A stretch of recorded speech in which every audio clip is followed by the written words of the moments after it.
श्री गणेशाय नमः। श्री हरि। श्री ब्रह्मांड पुराण अध्याय 28। विशुक्र विशंग वध वर्णन। जब दैत्यराज भंड ने युद्ध में अपने सहोदर भाई विशुक्र को भग्न होना सुना तथा उसकी सेना का विनाश सुना तो सुनकर यह चिंता से बहुत दुखी हो गया। उसके बाद भांडासुर ने अपने दोनों भाइयों विशुक्र और विशंग को सब सैनिकों के साथ युद्ध के लिए भेजा। दैत्यराज भंड का आदेश प्राप्त कर वे दोनों भाई विशंग और विशुक्र बहुत अधिक क्रोधित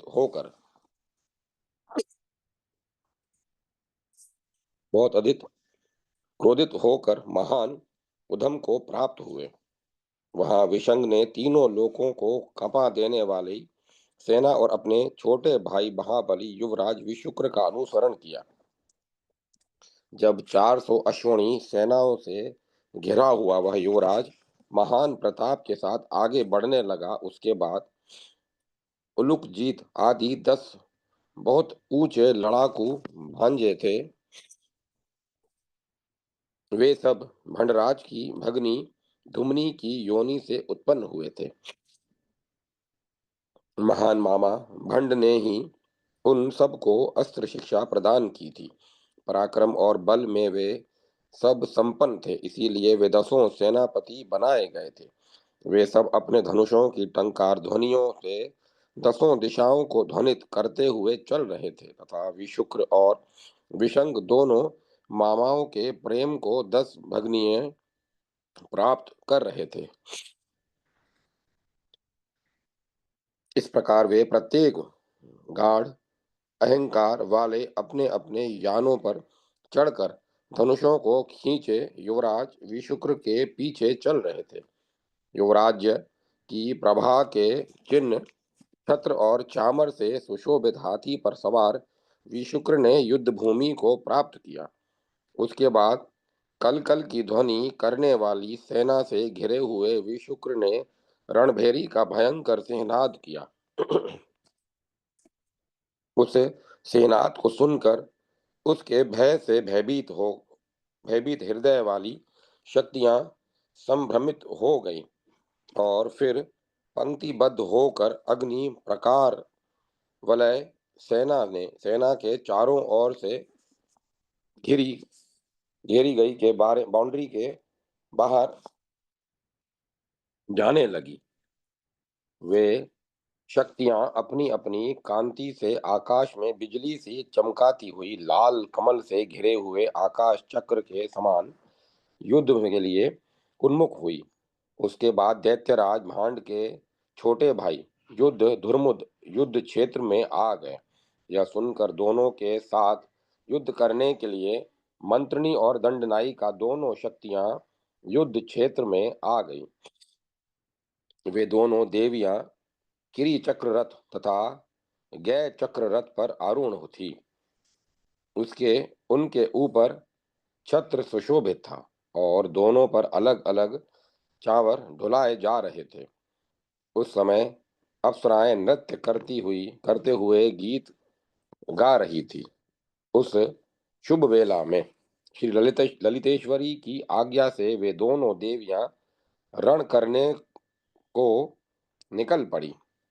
तब श्री चक्र रथ राज की रक्षा के लिए 100 अश्वनी सेना को और भीषण अस्त्र को छोड़कर अन्य सब सेना समूह को लेकर रण के लिए उन्मुख दंडनाथा युद्ध के लिए निकल पड़ी।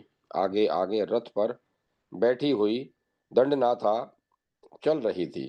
वे एक ही हाथ की उंगली से हला युद्ध को घुमाती हुई तथा दूसरे हाथ के से मूसल को बार बार घुमाती हुई चल रही थी। उन देवी के सिर के जूड़ों में तरल चंद्रमा चमक रहे थे। ऐसी वह वराही कमलमुखी समर में सदा आगे प्रहार करने वाली पराक्रम में सर्वोच्च थी। इस देवी के पीछे गय चक्र पर स्थित धनुष की ध्वनि से विश्व को पूर्ण करती हुई महोददा दंडनाथा चल रही थी। जिनकी वेणी सिर से जूड़े जिनकी वेणी में स्थित विलास करती हुई चंद्र किरणें चमक रही थी। उनके तीन नेत्रों के साथ भाल पर सिंदूर के तिलक की कांति चमक रही थी। उनके कमल के समान रम्य हाथ में मणि जड़ित कंगन की सुंदरता थी। वे अपने तरकश से खिंचे हुए बाण को घुमाती हुई जय जयकार के नारों तथा आगे बढ़ो इस प्रकार के नारों का घोष करती हुई अत्यंत हर्षपूर्वक चल रही थी। इस प्रकार नाचते हुए दिव्य मनियों द्वारा अभिवर्धित आशीर्वाद रूपी वचनामृतों से तथा गय चक्र रथ राज के पहिए की धुर्री से घिसने की ध्वनियों से दैत्यों के हृदयों के साथ भूतल को विदीर्ण करती हुई लोक की अतिष्ठा वाले विश्व के मनों को मोहित करने वाली बहुत सी देवांगनाओं गीत बंधों कविताओं से गाए गए वैभवशाली अर्थात जिनके वैभव को कविताएं बनाकर देवांगनाएं गा रही थी, ऐसी वे देवी 8,000 अश्वनी समर करने में अत्यंत प्रवीण सेनाओं को ले जाती हुई प्रलय काल में अपनी मर्यादा खोए हुए समुद्र की भांति वे देवी युद्ध क्षेत्र में चली जा रही थी। उस दंडनाथा देवी की सेना चक्र में कोई शक्ति स्वर्ण की कांति वाली थी, कोई अनार की कांति के समान लाल वर्ण की थी, कोई मेघ की कांति वाली थी।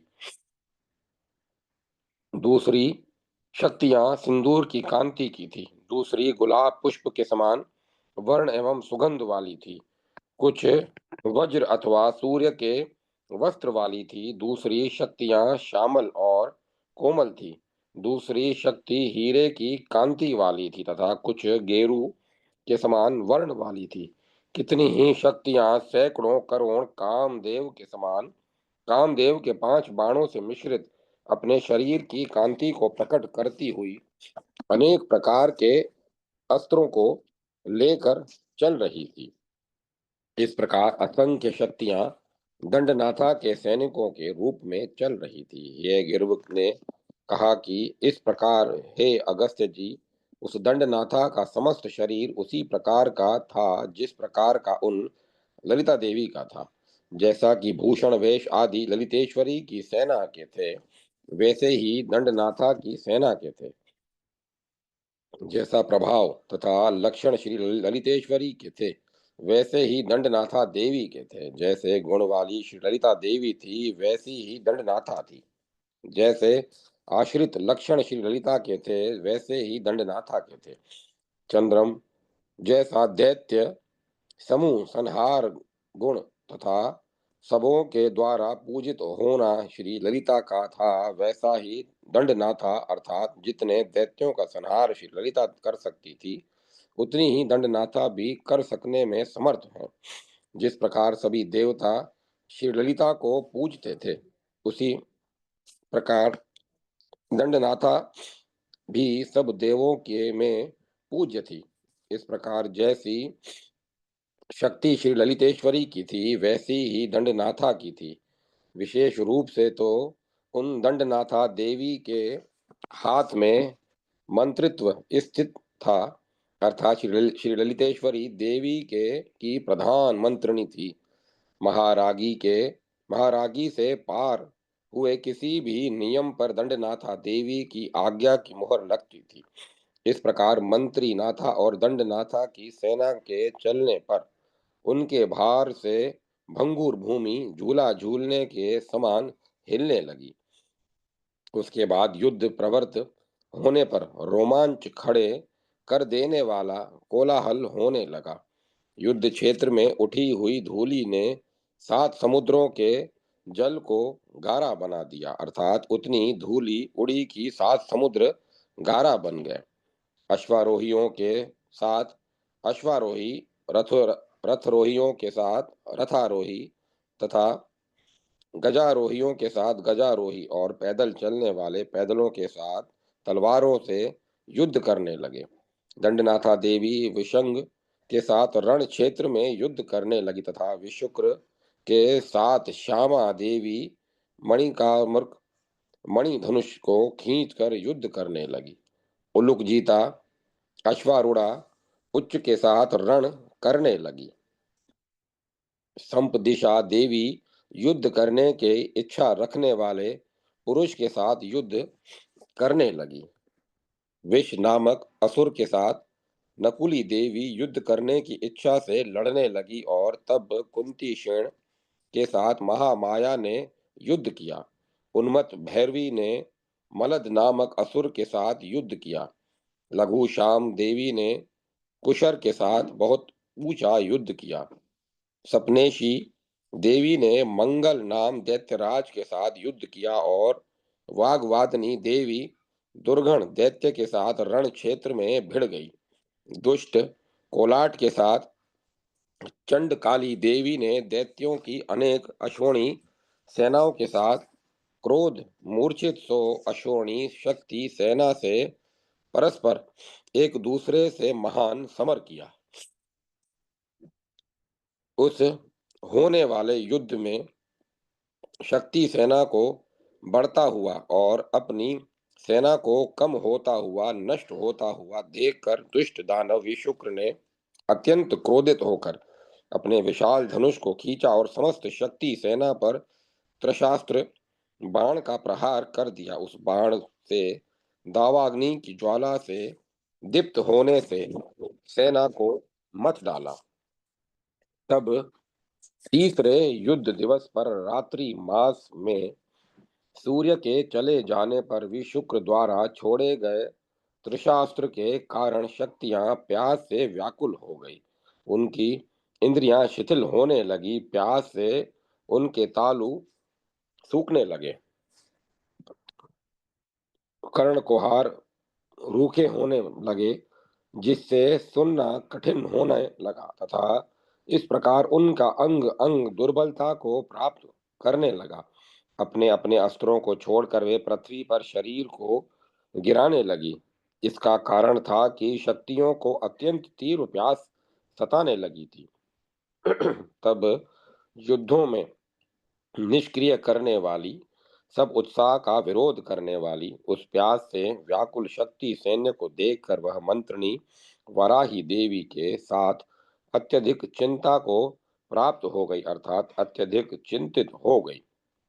रथस्थ रथगत मंत्रनी प्रतीकार कर्म के लिए अत्यंत विपत्तिग्रस्त और विशेष डरी हुई दंडनाथा से बोली कि सखी वराही, दुष्ट दानवों का यह त्रिशास्त्र आ गया है। और कहने लगी कि हाय विधि, भाग्य की गति हमारी सेना को शिथिल बना रही है। प्यास से तालु मूलों के सूख जाने के कारण शक्तियों ने अपने अपने आयुधों को छोड़ दिया है और व्याकुल शक्ति समूह ने वहां यहाँ युद्ध में उपेक्षा कर दी है। उस समय न तो कोई युद्ध कर रही है और न ही अस्त्र शस्त्रों को धारण कर रही है।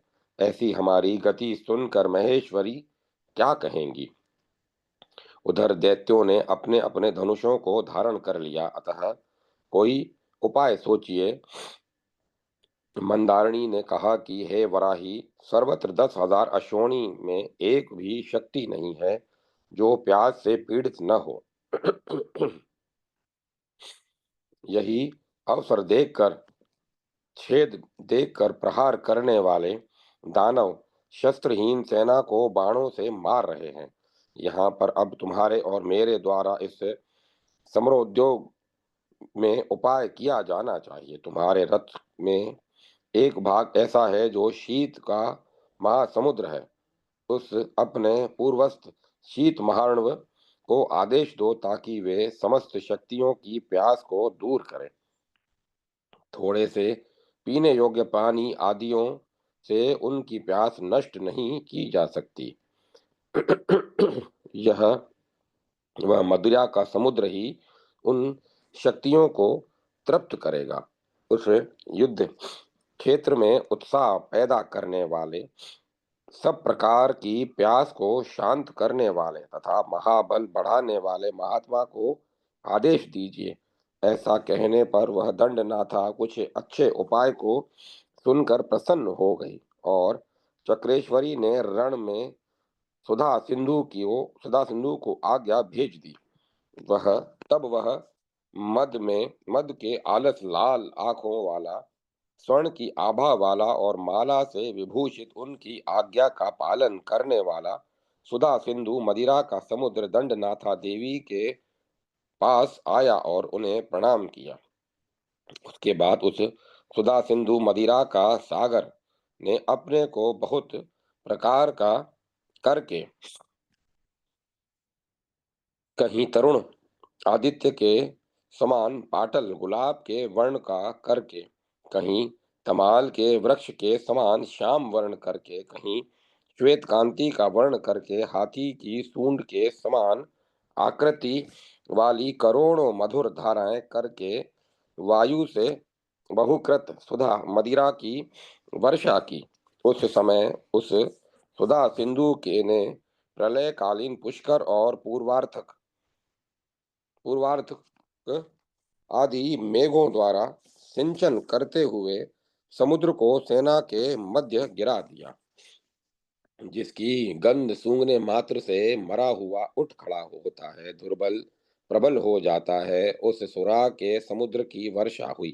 वे मधु की धाराएं शंख की संख्या भी पार कर चुकी थी, अतः असंख्य धाराएं युद्ध भूमि में गिरी और अपने प्यासे मुखों से पीती हुई शक्तियां उठ खड़ी हुई। जिस प्रकार से वह मदिरा के समुद्र की वर्षा दैत्यों पर न हो, ऐसा उस कदम्ब वासिनी विस्मय पैदा करने वाली उन मदिरा देवी ने हल्के हाथों से छोड़े हुए हजारों बाणों से सेना के चारों ओर प्रकार मंडल चार दीवारी बना दिया था, क्योंकि यदि वह वर्षा सर्वत्र होती तो उसका लाभ दैत्य सेना को भी प्राप्त हो जाता। इस प्रकार उस विस्मय पैदा करने वाली कदम्ब वासिनी देवी के उस कर्म से मरुदगण आश्चर्यचकित हो गए। उसके बाद वे शक्तियां युद्ध स्थल में बार बार पी रही थी।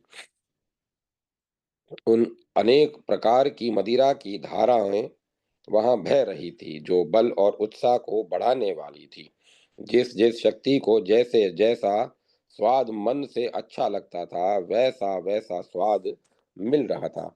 तीसरे युद्ध दिवस में तीसरे पहर तक सुरा समुद्र ने निरंतर मद की धाराओं द्वारा वर्षा की। तब वहां अनेक प्रकार की सुराएं बरस रही थी। वे हैं गुड़ की बनी हुई, अनाज की अनाज से सड़ाकर बनाई गई, मधु से बनी हुई, कदम के फूल से बनाई गई, ताली, लांगलेया, ताल जाता, ताड़ी तथा शराब कल्प वृक्ष से उत्पन्न दिव्य मदिरा तथा अनेक देशों में उत्पन्न होने वाली स्वादु और सुगंध वाली शुभ गंध से सुख प्रदान करने वाली मदिराएं थी, तथा वकुल वृक्ष से पैदा होने वाली मदिराएं थी, जो उज्जवल उज्जवल बुदबुदे दे रही थी, जिनका स्वादु किसी को कड़ुआ, किसी को कशेला, किसी का मीठा मधुर तथा किसी का तीखा चरपरा मिर्च जैसा था। वे मदिराएं बहुत से रंगों से युक्त थी। उनमें रुगड़, चिपचिपी, कुछ खट्टी, कुछ कटु और खट्टी, कुछ मीठी खट्टी थी। वे मदिरा अस्त्र से होने वाले घाव को नष्ट करने वाली और टूटी हड्डियों को जोड़ने वाली थी। वे मदिरा युद्ध में होने वाले भय अथवा भ्रम को दूर करने वाली थी। यह स्वाभाविक है कि मदिरा पीने के बाद मनुष्य में उत्साह पैदा हो जाता है तथा भय नष्ट हो जाता है। वे मदिराएं ठंडी और कम गरम गुनगुनी थी। वे मदिराएं दुख और चिंताओं को दूर कर देने वाली और जय प्रदान करने वाली थी। इस प्रकार अनेक सुरा की धाराओं की मदिरा के सागर से शक्ति सेनाओं के मध्य वर्षा कर दी। तब वहां लगातार एक पहर तक एक एक योगिनी ने ऐरावत प्रखर सुरा धारा का आनंद के साथ पान किया तथा ऐरावत हाथी की सूंड से साफ कर फेंकी गई सुरा धारा का आनंद से पान किया। इस प्रकार प्रत्येक योगिनी ने पान कर लिया। तब मुख को फाड़कर अपनी जीभ को लपलपाते हुए शक्तियों ने गुड़ या राव से बनी हुई सिधु नामक सुरा को आंख मीच कर पी लिया। इस प्रकार आए हुए सुधा समुद्र ने अनेक प्रकार की महुआ की मदिरा की धाराओं को गिराकर समस्त शक्ति सेना को तृप्त करके अपने दिव्य रूप को धारण कर लिया। पुनः दिव्य रूप धारण किए हुए सुरा सागर ने दंडनाथा देवी को प्रणाम करके उन देवी से स्नेह सिक्त गंभीर घोष के साथ इस वाक्य को कहा, हे महारागी, हे देवी, हे दंड मंडल नायिके, देखो मैंने मुग्ध करने वाली शक्ति को बढ़ाने वाली सुरा को सबको अच्छी प्रकार से तृप्त कर दिया है। इसीलिए कुछ शक्तियां नाच रही हैं, कुछ अपनी करधनी को बजाती हुई गा रही हैं। नाचती हुई शक्तियों के सामने कुछ शक्तियां हाथ से ताली बजा रही हैं, कुछ हंस हंस रही हैं, कुछ एक दूसरे को पकड़कर स्तनों को आपस में रगड़ रही हैं, कुछ शक्तियां आनंद विभोर होकर एक दूसरे के शरीर पर गिर रही हैं, कुछ कमर से हटी हुई करधनी और वस्त्र वाली शक्तियां इधर उधर कूद रही हैं, कुछ तो अस्त्र विहीन हैं, वे उठकर तैयार होने के लिए आयुधों को घूर रही हैं। इस प्रकार सुरा समुद्र में ने दंडनाथा को बता दिया कि अब मदिरा सिंधु से सभी शक्तियां संतुष्ट कर दी गई हैं। तब उस सुरा समुद्र से पूर्ण संतुष्टा दंडनाथा ने सुरा समुद्र से कहा कि हे मद के सागर, मैं अब पूर्ण संतुष्ट हूँ तथा मैं तुम्हारी आभारी हूँ कि तुमने मेरी सहायता की और इस देवताओं के इस कार्य को विघ्न रहित कर दिया। इसीलिए इसके बाद द्वापर युग में मेरे प्रसाद से यज्ञ में यज्ञ करने वालों के द्वारा सोमपान के समान तुम अत्यंत उपयोगी लाभदायक होगी। द्वापर युग में मंत्र द्वारा पवित्र की गई तुमको यज्ञ में समस्त देवता पिएंगे तथा यज्ञों में मंत्र द्वारा पवित्र तुमको पीने से लोग रिद्धि सिद्धि बल स्वर्ग और मोक्ष धारण करें। यह मेरा वरदान है। महेश्वरी दुर्गा महादेव बलदेव परशुराम दत्तात्रेय ब्रह्मा विष्णु आदि महापुरुष तुम्हारा पान करेंगे तथा यज्ञ में अच्छी प्रकार से पूजा की गई तुम सब प्रकार की सिद्धि सफलता प्रदान करोगी। इस प्रकार वर प्रदान द्वारा सुराम बुद्धि को प्रसन्न करके दंडिनी देवी ने मंत्रिणी को पुनः युद्ध के लिए शीघ्रता करने को कहा। अतः शक्तियों का दानवों के साथ पुनः आनंद के साथ अट्टहास से आठों दिशाओं को शब्दायमान करने वाला युद्ध होने लगा। तब मदिरा के मध्य में मत लाल लाल आंखों वाली शक्तियों दैत्यों की सेनाओं पर एक साथ टूट पड़ी। इस प्रकार मद की शोभा से युक्त शक्तियों के द्वारा दोनों लाल हो गए, अर्थात मद से राग से उनकी आंखें लाल हो गई और दैत्यों के रक्त से उनके शस्त्र लाल हो गए। वैसा शक्ति और असुरों का कोलाहल हाहाकार पूर्ण हुआ, जैसे कि मृत्यु से नहीं डरती हुई प्रजा स्वयं मृत्यु को प्राप्त होती है। उस समय मदिरा के मद से लाल लाल आंखों वाली शक्तियां लड़खड़ाती हुई तथा आंखें घुमाती हुई वीर रस के अक्षरों वाली भाषा बोलती हुई उच्च कोटि का युद्ध कर रही थी। कदम्ब के गोलक के समान जिनका सारा शरीर और आंखें दिखाई दे रही थी, उन शक्तियों ने युवराज विशुक्र की सेनाओं को पूरी तरह नष्ट कर दिया। सो अश्वनी सेना को दंडनाथा देवी ने विदीर्ण कर दिया तथा 50 अश्वनी सेना को मंत्रिणी देवी ने नष्ट कर दिया। अश्वारूढ़ शक्तियां जो मद से लाल लाल नेत्रों वाली थी, उन्होंने 50 अश्वनी सेना को यमलोक पहुंचा दिया। युद्ध स्थल में अश्व पर सवार रोहिणी ने अत्यंत तीक्ष्ण अंकुश से उल्लुकजीत नामक असुर को मारकर परलोक का अतिथि बना दिया। संपतकरी आदि शक्ति दंडाधिक नायिकाओं ने कठोर अस्त्र से अन्य प्रमुख दानवों को विदीर्ण कर दिया। जब सूर्यास्त जब सूर्य अस्ताचल की ओर जा रहे थे,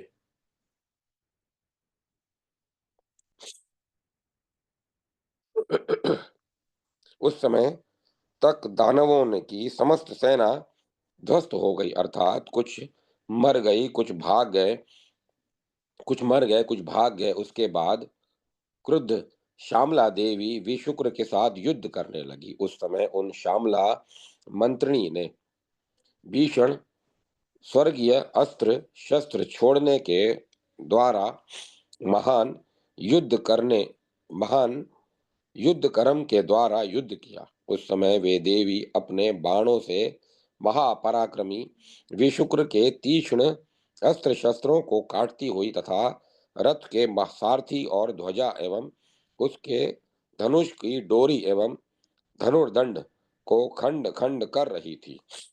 उसके बाद जब उसके समस्त आयुधों को नष्ट कर दिया, तब जलती हुई आग के समान कांति वाले ब्रह्मशिरा नामक अस्त्र से विशुक्र को मार डाला। और फिर चूर्ण शरीर होकर वह भूमि पर गिर गया। प्रचंड मूसल का प्रहार करती हुई मोदता दंडनाथा देवी ने विशंग के साथ युद्ध किया। उस दुष्ट दानव ने भी काल दंड के समान गदा को उठाकर भुजा से जैसे तीक्ष्ण युद्ध कभी नहीं हुआ होगा वैसा भीषण युद्ध किया। उस समय गदा युद्ध में लगे वे दोनों योद्धा एक दूसरे के अंगों का मर्दन करते हुए प्रचंड अट्टहास करते हुए घूम रहे थे। वे दोनों उस युद्ध में एक दूसरे को छेद कमी देकर प्रहार कर रहे थे, अर्थात निगाहें चूकना देकर प्रहार कर रहे थे। उन दोनों महामूसल दंड और अग्रभागों के टकराने के शब्द से आकाश शोभित हो रहा था। इस प्रकार दंडनी और विशंग दोनों की कठिनाई से हारने वाले योद्धा युद्ध कर रहे थे। इस प्रकार आधी रात तक घोर युद्ध होता रहा। तब दंडनायिका विशंग को मारने के लिए अत्यंत क्रोधित हो गई। तब उस वराही दंडनाथा देवी ने उस शत्रु को हल से खींचकर उसके सिर पर मूसल से कठोर प्रहार किया। उसके मूसल घात से उस महादानव ने प्राण त्याग दिए। उसके अंग के 100 टुकड़े हो गए और फिर वह भूतल पर गिर गया। इस प्रकार यह महान कर्म करके मंत्रिणी और दंडनायिका दोनों देवियां शिविर की ओर चली गई। इस प्रकार श्री ब्रह्मांड पुराण उत्तर भाग है गिर्व और अगस्त्य के संवाद में ललिता उपाख्यान में 28वां अध्याय विशुक्र विशंग वध वर्णन संपन्न हुआ।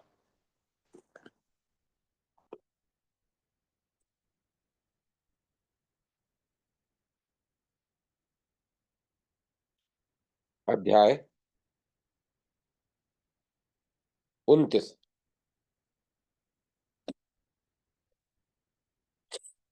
पांडासुर वध वर्णन। अगस्त्य मुनि है गिर्व से बोले, हे महाप्राज्य, हे गिर्व जी, आपने मंत्रिणी देवी के बल का वर्णन किया तथा युद्ध में दंडनाथा द्वारा विशंग का वध वर्णन कर दिया है। हे गिर्व, अब मैं रण चक्र में श्री ललितेश्वरी देवी का पराक्रम सुनना चाहता हूँ। अपने भाई की मृत्यु देखकर भांडासुर ने क्रोध से क्या किया,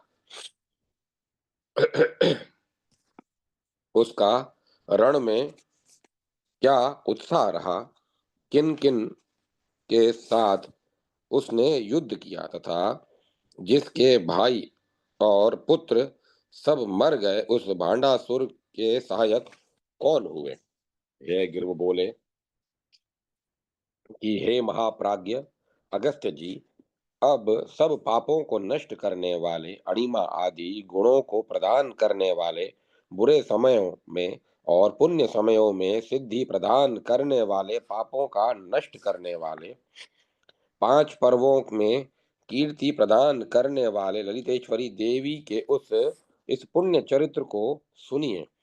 वह है कि जब रण में अपने दोनों भाइयों विशुक्र और विशंग का वध सुना, तब उनका वध सुनकर दैत्यराज भंड महान शोक से युक्त होकर बहुत अधिक विलाप करने लगा, और तब वह अपने केशों को बिखेर कर मूर्छित होकर पृथ्वी पर गिर पड़ा, और अपने भाइयों की मृत्यु से अत्यंत दुखी वह कुछ श्वास भी न ले सका। पुनः पुनः उठ उठ कर बहुत अधिक विलास करता हुआ अनेक बार अपने मंत्री कुटिलाक्ष द्वारा समझाया जाता हुआ वह क्रोधित हो गया। अपने समस्त परिवार के विनाश से क्रोधित फाल को वहन करता हुआ अंगार के समान लाल आंख कर काले नाग की भांति श्वास लेता हुआ शीघ्र बार बार तलवार और धनुषों को छूकर क्रोध से हुंकार भरता हुआ एवं प्रलयकालीन मेघ की तरह गरजता हुआ वह दैत्यराज भंड क्रोध से बोहें घुमाने वाले अति क्रूर सेनापति कुटिलाक्ष से बोला,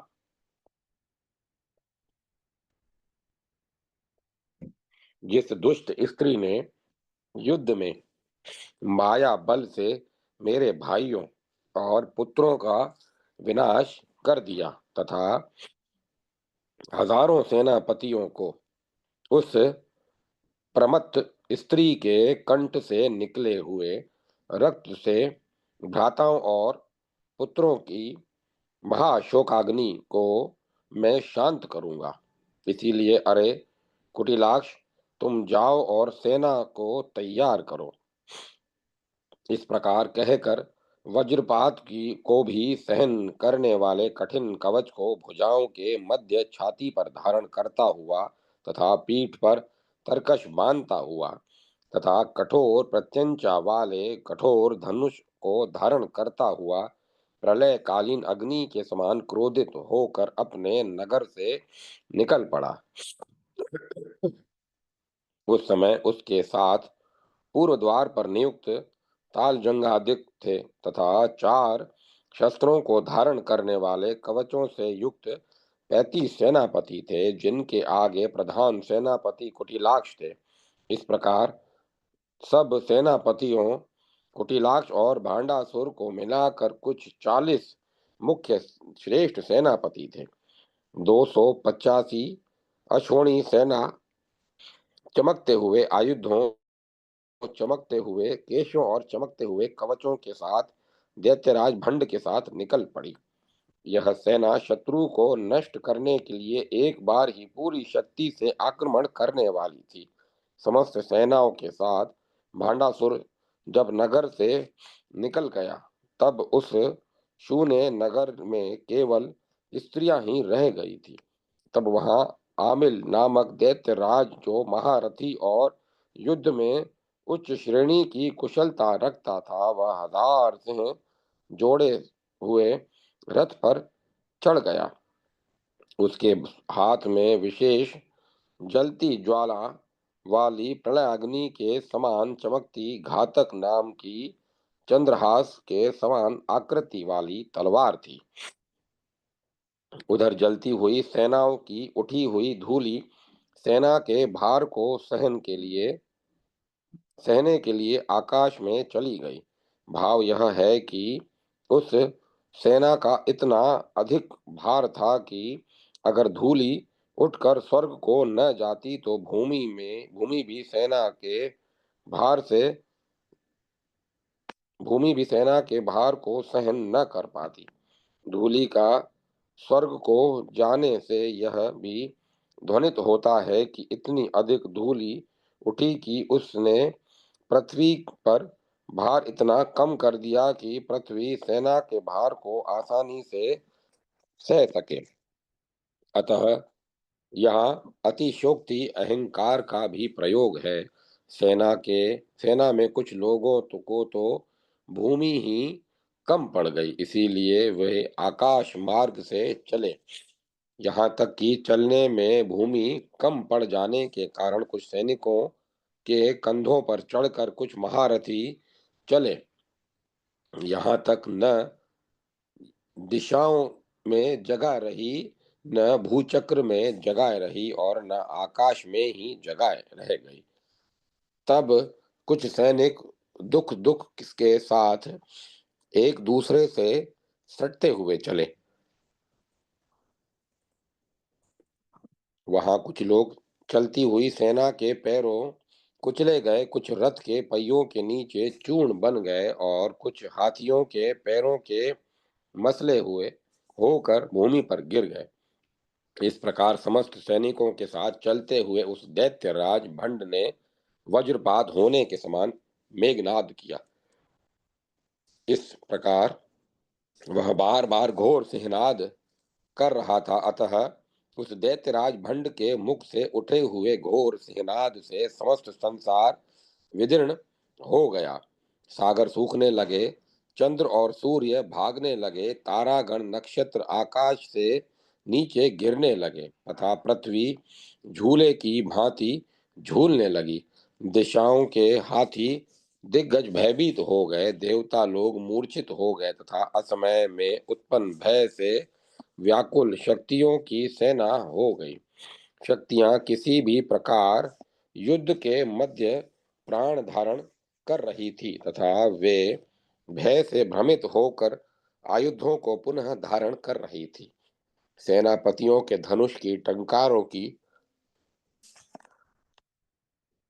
ध्वनियों से तथा उस दैत्यराज भंड के नाद से शक्ति सेना शिविर के चारों ओर आग का परकोटा प्रशांत होकर पुनः धधक उठा। योद्धाओं के चिल्लाने से सारा संसार शब्दमय हो गया और भांडासुर के उस नाद से श्री ललिता देवी ने समझ लिया कि अब भांडासुर युद्ध क्षेत्र में आ गया। अतः वे भी स्वयं युद्ध करने चली आई। उन शक्तियों की युद्ध में उसके साथ असमर्थता समझकर वे ललिता देवी भंड दैत्य के साथ युद्ध करने को स्वयं ही तैयार हो गई।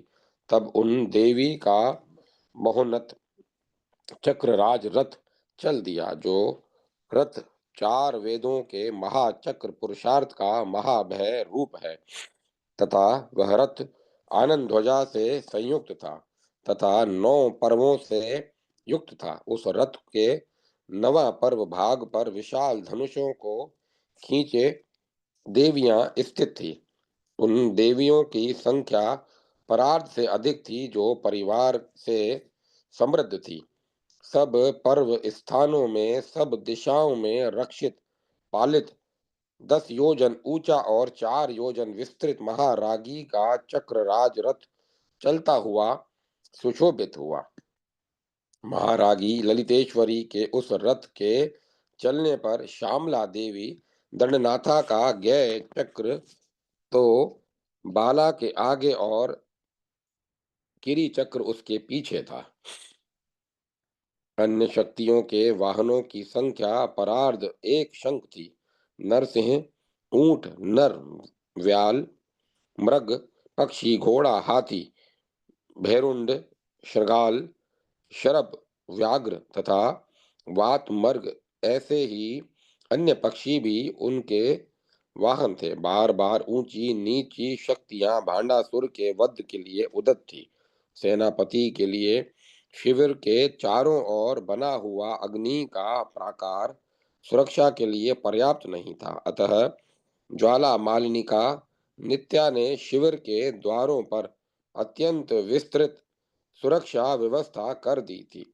समस्त सैनिकों के निकलने की इच्छा का विस्तार कर दिया गया था, अर्थात द्वारों पर ऐसी व्यवस्था कर दी गई थी कि सेना आसानी से निकल सके। उसके इसके बाद वे संसार की माता महारागी महोदया श्री ललितेश्वरी पराक्रमशालिनी देवी अग्निपुर के वर द्वार से बाहर निकली।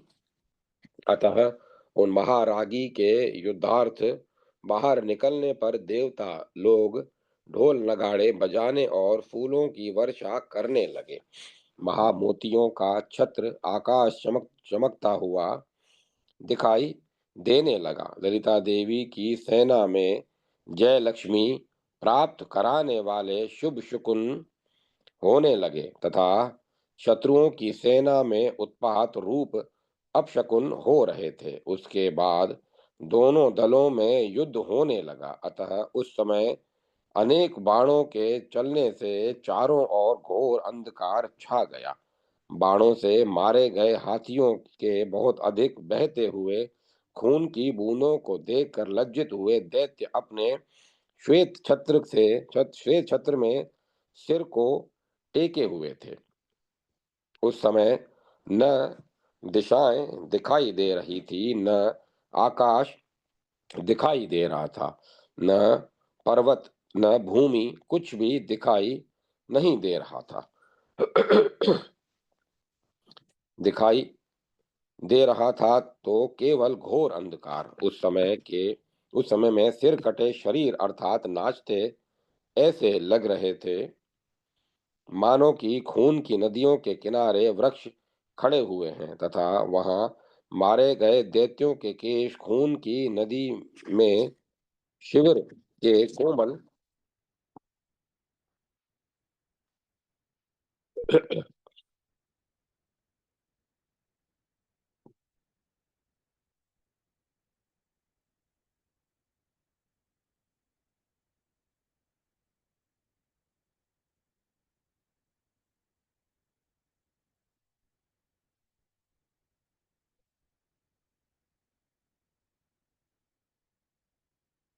उसके बाद ललिता देवी की सेना में जय लक्ष्मी प्राप्त कराने वाले शुभ शकुन होने लगे तथा शत्रुओं की सेना में उत्पात रूप अपशकुन हो रहे थे। उसके बाद दोनों दलों में युद्ध होने लगा। अतः उस समय अनेक बाणों के चलने से चारों ओर घोर अंधकार छा गया। बाणों के मारे गए हाथियों के बहुत अधिक बहते हुए खून की बूंदों को देखकर लज्जित हुए दैत्य अपने श्वेत छत्र से में सिर के टेके हुए थे। उस समय न दिशाएं दिखाई दे रही थी, न आकाश दिखाई दे रहा था, न पर्वत, न भूमि, कुछ भी दिखाई नहीं दे रहा था। दिखाई दे रहा था तो केवल घोर अंधकार।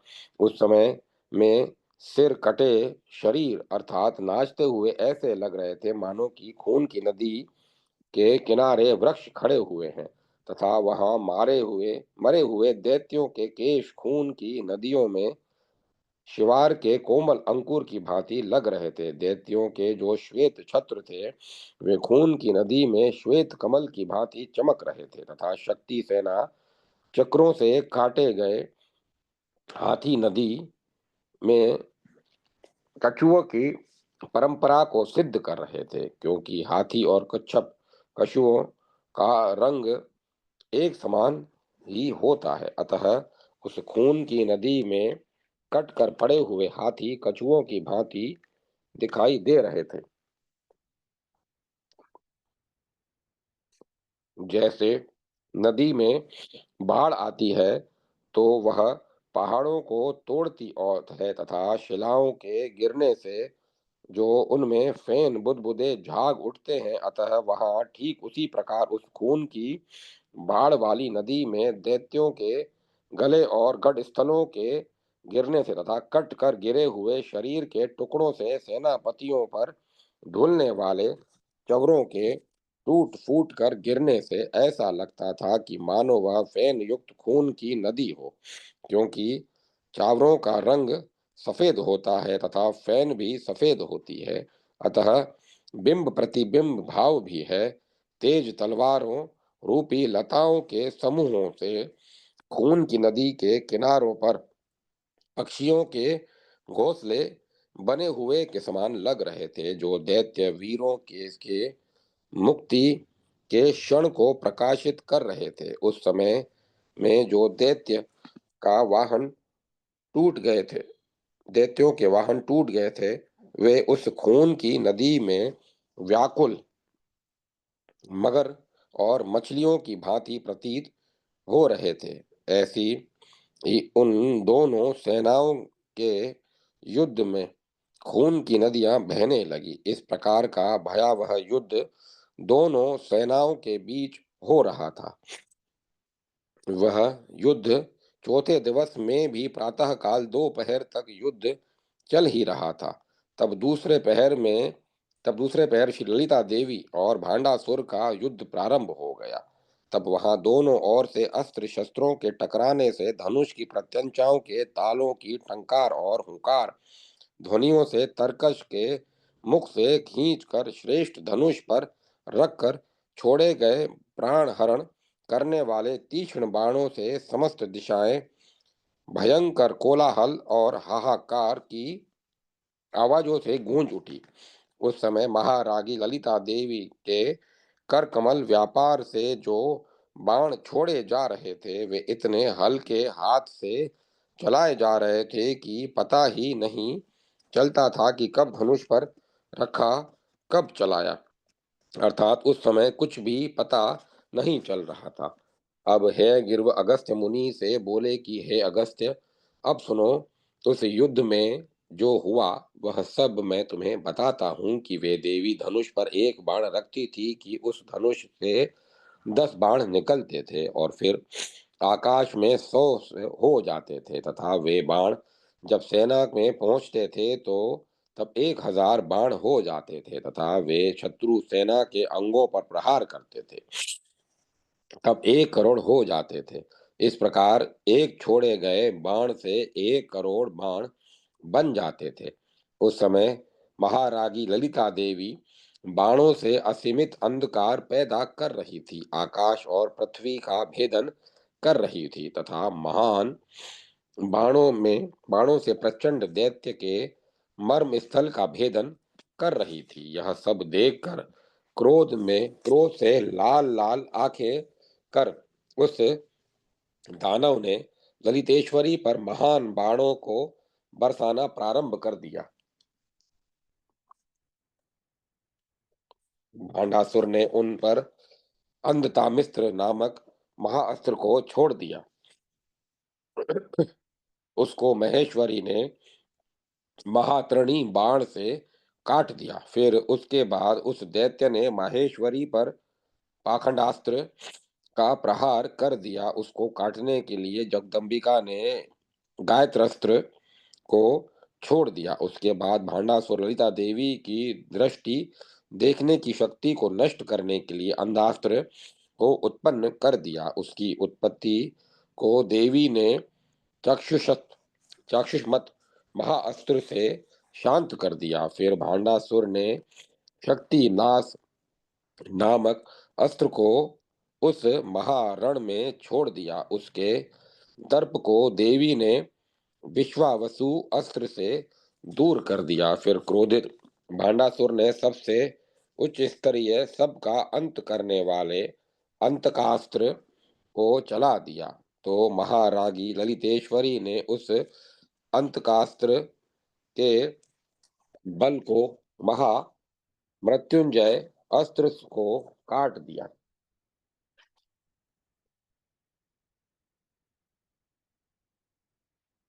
भांडासुर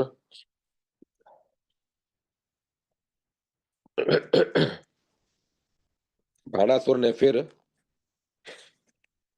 सर्वास्त्र स्मृति नाश नामक अस्त्र को छोड़ा, अतः उसके बल को देवी ने धारणास्त्र से नष्ट कर दिया। फिर भांडासुर ने शक्तियों को भयभीत करने वाले भयास्त्र को का प्रहार कर दिया। उसको काटने के लिए जगदम्बिका ने अभय कर देने वाले इंद्रास्त्र को चला दिया। तब दानव ने शक्ति सेनाओं पर महारोग नामक अस्त्र को उत्पन्न कर चला दिया, जिससे शक्ति सेना के में हजारों को राजक्ष्मा आदि रोग हो गए। उनके निवारण के लिए ललिता परमेश्वरी देवी ने नामत्रय महामंत्र नामक महान अस्त्र को छोड़ दिया। अच्युत, अनंत और गोविंद इन तीनों नामों वाले मंत्र से अभिमंत्रित मंत्र से निकले हुए बाण ने हुंकार मात्र से सब रोगों को नष्ट कर दिया। तब वे छोड़े गए बाण माहेश्वरी ललिता देवी को नमस्कार करके समस्त रोगों का नाश करने के लिए तीनों लोकों में नियुक्त होकर अपने पद को प्राप्त हुए। अर्थात वे तीन नामों से अभिमंत्रित बाण तीनों लोकों में रोग निवारक मंत्र के रूप में स्थापित हो गए। उसके बाद भांडासुर ने आर्यनाशन अस्त्र को छोड़ दिया। तब उसके काट के लिए महारागी ने कालकर्षणी रूप अस्त्र को छोड़ दिया। फिर उस दानव ने महासुर नामक भीषण अस्त्र को चला दिया। उस अस्त्र के चलते ही विशाल शरीर वाले महाबली राक्षस पैदा हो गए। उनमें मधु केटप और महिषासुर भी थे। धूम्रलोचन दैत्य, चंड मुंड आदि असुर भी थे। चिक्षुभ, अमर, रक्तबीज असुर तथा शुंभ निशुंभ तथा महाबली काल के थे। धूम्रासुर जैसे दैत्य उस अस्त्र से उठ खड़े हुए। वे सभी श्रेष्ठ दानव कठोर शस्त्र समूहों से युक्त थे। वे सब शक्ति सेना का मर्दन कर रहे थे और भयंकर गर्जना कर रहे थे। तब उन दैत्यों द्वारा मर्दित शक्तियां चलाने लगी। शक्ति सेना में हाहाकार मच गया। वे सब शक्तियां ललिता देवी की शरण में पहुंची और हमें बचाओ यह चिल्लाने लगी। उसके बाद श्री ललितेश्वरी अत्यंत क्रोधित हो गई और क्रोध से उन्होंने भारी अट्टहास किया।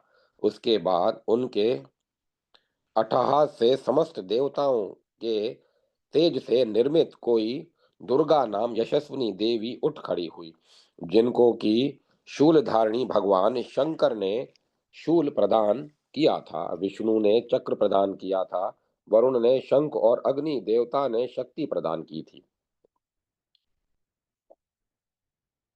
उनको धनुष और कभी महायुद्ध में बाणों से रहित न होने वाला तर्कस मरुत देव ने प्रदान किया था। उनको इंद्र द्वारा दिया हुआ कुलिश वज्र था और कुबेर द्वारा दिया गया मदिरा का प्याला था। यमराज ने उन्हें काल दंड नामक महादंड दिया था और वरुण देवता ने पाश दिया था। ब्रह्मा द्वारा दी गई कुंडिका थी तथा ऐरावत का दिया हुआ घंटा था। मृत्यु के देवता ने उन्हें खड्ग और खेट दिए थे और समुद्र ने हार प्रदान किया था तथा विश्वकर्मा के दिए गए आभूषणों को वे धारण कर रही थी। सूर्य की रश्मियों से चमकने वाले अंगों के महान उदय से समस्त आयुध चमक रहे थे। इसके बाद अन्य देवों द्वारा अन्य अन्य वस्त्र प्रदान किए गए। वस्त्रों से सुशोभित सिंह वाहन पर आरूढ़ नारायणी युद्ध करने लगी।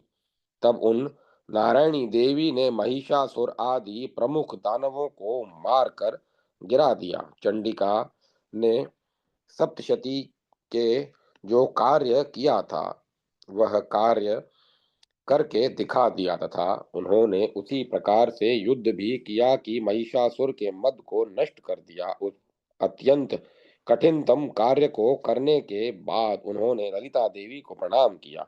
उसके बाद दुष्ट भंड दैत्य ने शक्ति सेनाओं पर मूक अस्त्र चलाया तो श्री ललिता देवी ने महावाग वादिनी नाम अस्त्र को उत्पन्न कर चला दिया। पुनः दुर्मुद भांडासुर ने वहां युद्ध में विद्या रूपी वेद के तस्कर अधम असुरों को उत्पन्न कर दिया। उनको दाएं हाथ के अंगूठे के नाखून से महारागी ने बाहर कर दिया। उसके बाद महावीर दैत्यराज भंड ने युद्ध में अर्णवास्त्र समुद्र बनाने वाला अस्त्र उत्पन्न कर दिया। उस बहुत अधिक बाढ़ पैदा करने वाले अस्त्र ने शक्ति सेना को डुबो दिया। उसके बाद श्री ललिता देवी ने हाथ दाएं हाथ की तर्जनी उंगली में नाखून से योजना यथ विस्तार वाला आदि कुरुम कश्यप उत्पन्न कर दिया। उस आदि कुरुम ने अपने अत्यंत विशाल महाभोग खबर पर से उस अर्णवास्त्र को धर लिया।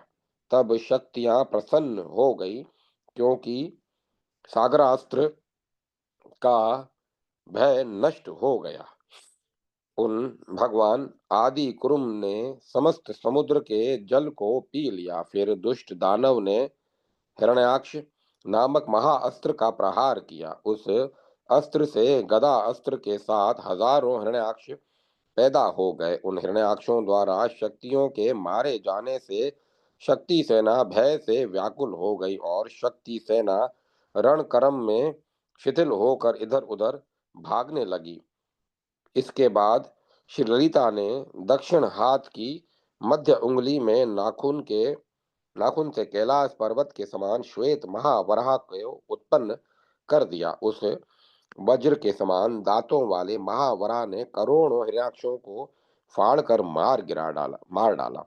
उसके बाद भांडासुर ने अत्यंत क्रोधित होकर अपनी बोहों का विस्तार किया। तब उसकी बोहों से करोड़ों हिरण्यकश्यपु दैत्य पैदा हो गए। जलते हुए सूर्य के समान दीप का प्रहार करने वाले थे। उन्होंने समस्त शक्ति सेना का मर्दन कर दिया और प्रहलाद का भी मर्दन कर दिया। शक्तियों के बीच में शक्तियों के परमानंद लक्षण भी जो प्रहलाद था, वह भी बालक होकर हिरण्यकश्यपु द्वारा पीड़ित हुआ। तब वह प्रहलाद ललिता देवी की शरण में आ गया और उसके बाद उस नंद रूप प्रहलाद की रक्षा के लिए महारागी की कृपा हो गई। तब देवी ने दाएं हाथ की अनामिका उंगली के नाखून को रगड़ा। उससे श्वेत जटा समूह वाले आग के समान जलते हुए 3 नेत्र वाले नरसिंह भगवान पैदा हो गए।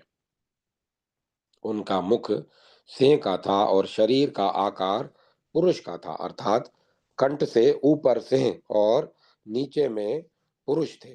नाखून ही उनके आयुध अस्त्र शस्त्र थे और काल रुद्र रूप वाले वे घोर अट्टहास कर रहे थे। हजारों भुजदंड वाले वे ललिता देवी की आज्ञा का पालन करने वाले थे। इन्होंने मांडासुर की बोहों से पैदा हुए समस्त हिरण्यकश्यपुओं को अपने वज्र के समान कठोर नाखूनों से क्षण भर में फाड़ कर फेंक दिया। उसके बाद दंड ने बलिंद्र नामक सब दैत्यों का नाश करने वाला अस्त्र चला दिया, जिसको काटने के लिए ललिता देवी ने वामन अस्त्र को चला दिया, जिससे बलिंद्र अस्त्र का दर्प नष्ट हो गया, क्योंकि वे सैकड़ों वामन हो गए।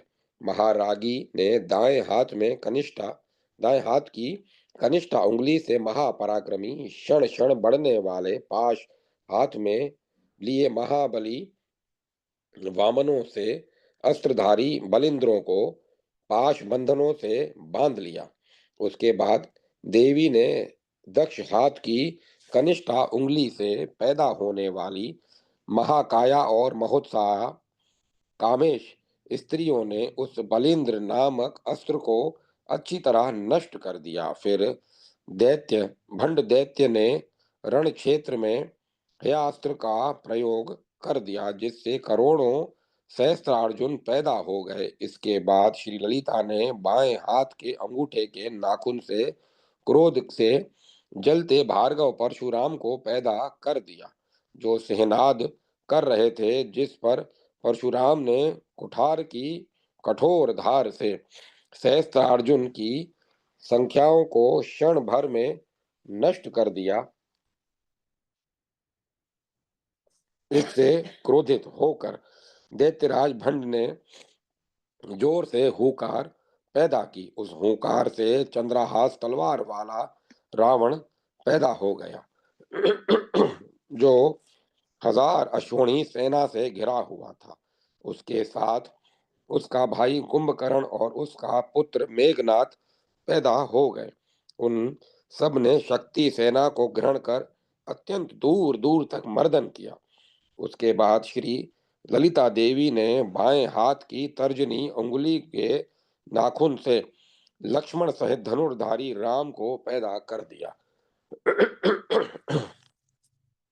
तब जटा और मुकुट वाले पीठ पर तरकश के कसे हुए नील कमल के पत्र के समान श्याम वर्ण राम ने बार बार धनुष को चलाते हुए अपने दिव्य अस्त्रों से क्षण भर में राक्षस सेना को, रावण को और उसके सहोदर भ्राता कुंभकर्ण को मार डाला। और फिर लक्ष्मण ने महावीर मेघनाथ को नष्ट कर दिया। उसके बाद भांडासुर महाभयंकर द्विदास्त्र द्विदास्त्र को उत्पन्न कर दिया। उस द्विदास्त्र ने अनेक पीली आंखों वाले वानर पैदा हो गए। क्रोध के कारण वे अत्यंत लाल मुख वाले थे तथा सब हनुमान के समान थे। उन क्रूर केंकार करने वाले वानरों ने शक्ति सेना का विनाश करना प्रारंभ कर दिया। उसके बाद श्री ललिता देवी ने वाम हस्त की उंगली के नाखून से क्रोध से लाल लाल आंखों वाले तालंक प्रकट की हो गए। वह नील वस्त्र के से युक्त अंग वाला कैलाश पर्वत के समान निर्मल बदन वाला था। उसने द्विध अस्त्र से उत्पन्न हुए सब वानरों का विनाश कर दिया।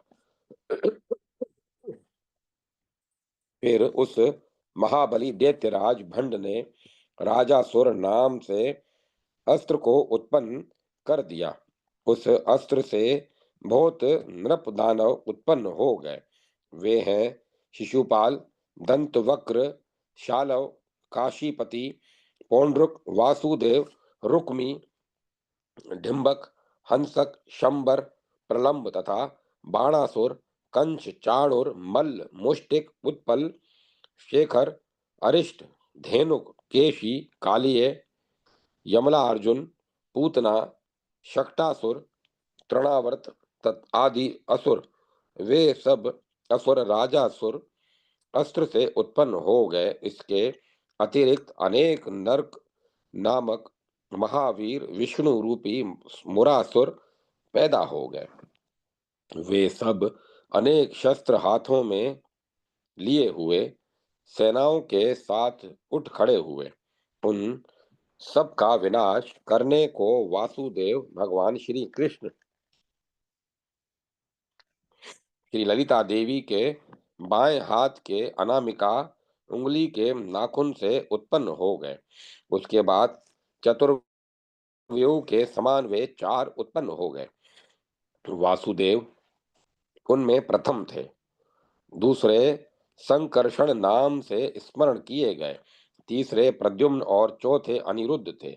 वे सब अस्त्र शस्त्र लेकर उत्पन्न हुए। उन चारों वीरों ने भूमि पर भार बने हुए तथा राजाओं के रूप में छिपे हुए दुराचारी महान असुरों को नष्ट कर दिया। इसके बाद उन सब के नष्ट हो जाने पर और अधिक क्रोधित हुए उन दानवराज भंड ने धर्म में विप्लव पैदा करने वाले घोर कलय अस्त्र को छोड़ दिया। उसके बाद उस कलय अस्त्र से आंध्र, पुंड्र, किरात, शबर, हुण, यवन आदि पापी राजा पैदा हो गए, जो सब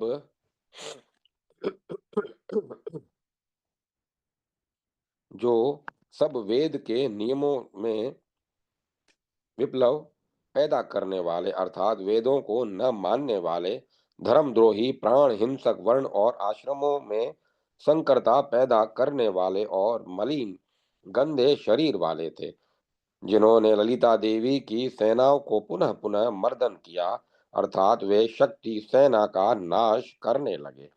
इसके बाद श्री ललिता देवी के चमकते हुए वाम पर कमल की कनिष्ठिका उंगली से कल की नाम के जनार्दन पैदा हो गए।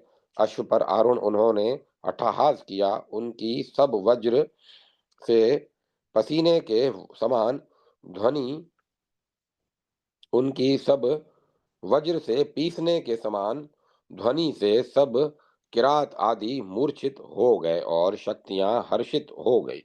10 अवतारों के स्वामी वे यह दुष्कर कर्म कर ललिता देवी को नमस्कार करके ललिता देवी के सामने हाथ जोड़कर खड़े हो गए, जो प्रत्येक कल्प में धर्म की रक्षा करने के लिए ललिता देवी द्वारा मत्स्य आदि अवतारों के रूप में सदैव नियुक्त किए जाते थे। वे ललिता देवी की आज्ञा से वैकुंठ चले गए। इस प्रकार समस्त अस्त्रों के नष्ट हो जाने पर उस दुष्ट दैत्य ने महामोहास्त्र को उत्पन्न कर दिया। उससे सभी शक्तियां मूर्छित हो गई। तब शांभव अस्त्र को उत्पन्न करके अंबा ने महामोहास्त्र को नष्ट कर डाला। अस्त्र शस्त्र की धाराओं से इस प्रकार हो रहे युद्ध में भगवान सूर्य देव अस्ताचल की ओर चले गए और अरुण का प्रकाश होना आरंभ प्रारंभ हो गया। इसके बाद सायंकाल में उन देवी ललितांबिका ने युद्ध क्षेत्र में नारायणास्त्र से उस दैत्य की समस्त अश्वनी सेना को भस्मसात कर दिया। इसके बाद दीप्तकालाग्नि के समान पाशुपत्र पाशुपत अस्त्र से महारागी ने भांडासुर के 40 सेनापतियों को मार गिराया। इसके बाद जिसके सब भाई बंधु मर चुके थे, जो केवल अकेला ही बच गया था, उस क्रोध से जलते हुए संसार में विप्लव उत्पाद पैदा करने वाले प्रचंड पराक्रमी महासुर भंड को सहस्त्र सूर्य के समान कांति वाले महाकामेश्वर अस्त्र से ललिता देवी परमेश्वरी माता ने प्राण विहीन कर दिया। उस शस्त्र की ज्वाला से आक्रांत भांडासुर के मंत्री असुर शून्य को उसके नगर को स्त्रियों सहित बालकों सहित उनकी गौशालाओं को तथा उनके धन धान्य सहसा जला हुआ पाया गया। अतः अब यहाँ वहां केवल स्थल मात्र शेष रह गया।